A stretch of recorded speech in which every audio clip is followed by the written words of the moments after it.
Ireland এখন বড় উদ্বেগের নাম দেশ ত্যাগ। পরিসংখ্যান বলছে ২০২৪ সালে ৭০,০০০-এরও বেশি মানুষ দেশ ছেড়েছেন, যা গত এক দশকে সর্বোচ্চ। এমনকি ২০২৫ সালেও এই ধারা অব্যাহত ছিল। গেল বছর দেশ ত্যাগ করেছেন প্রায় ৬৫,০০০ মানুষ। ন্যাশনাল ইউথ কাউন্সিল অফ আয়ারল্যান্ডের সাম্প্রতিক জরিপ বলছে দেশটির ৮৪% তরুণই মনে করেন আবাসন সংকট তাদের দেশ ছাড়ার প্রধান কারণ, আর ৯৪%-এর মতে অস্বাভাবিক বাড়ি ভাড়া এখন সবচেয়ে বড় আর্থিক বোঝা।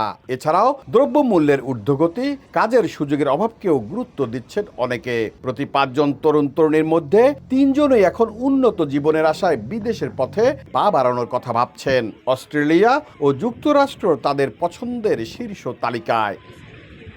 এই সংকট কাটাতে বেশ কিছু পরামর্শ দিয়েছে এনওয়াইসিআই। এর মধ্যে ২৫ বছরের কম বয়সীদের ভাতা বৃদ্ধি, তরুণ কর্মীদের সর্বনিম্ন মজুরির হার বাতিল করা, বিনামূল্যে গণপরিবহন সুবিধা এবং আবাসন সমস্যা নিরসনের বিষয়টি অন্যতম। দেশটিতে বসবাসরত প্রবাসী বাংলাদেশিরাও বলছেন সরকার যেন এসব বিষয়ে গুরুত্ব দিয়ে এবছরের বাজেট পেশ করে। সরকারের পক্ষ থেকে তরুণ প্রজন্মের জন্য, কর্মক্ষম জনগোষ্ঠীর জন্য যদি লোভনীয় কিছু অফার থাকে, লোভনীয় কিছু সুযোগ সুবিধা তারা দিতে পারে এই কর্মক্ষম জনগোষ্ঠীকে কিংবা তরুণ প্রজন্মকে, তাহলে মনে হয় তাদেরকে খুব সহজেই দেশের ভেতরে ধরে রাখা খুব সহজ হবে।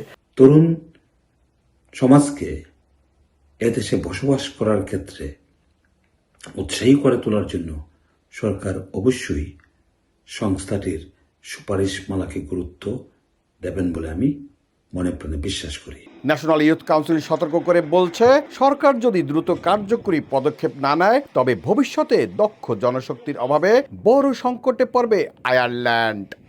একটি দেশ গঠনে তরুণরা গুরুত্বপূর্ণ ভূমিকা পালন করে থাকে। সেই তরুণরা যখন দেশ ছেড়ে চলে যায় তখন সেটি শুধু বর্তমানেই সংকট সৃষ্টি করে না, বরং আগামী দিনের জন্য অশনি বার্তাও।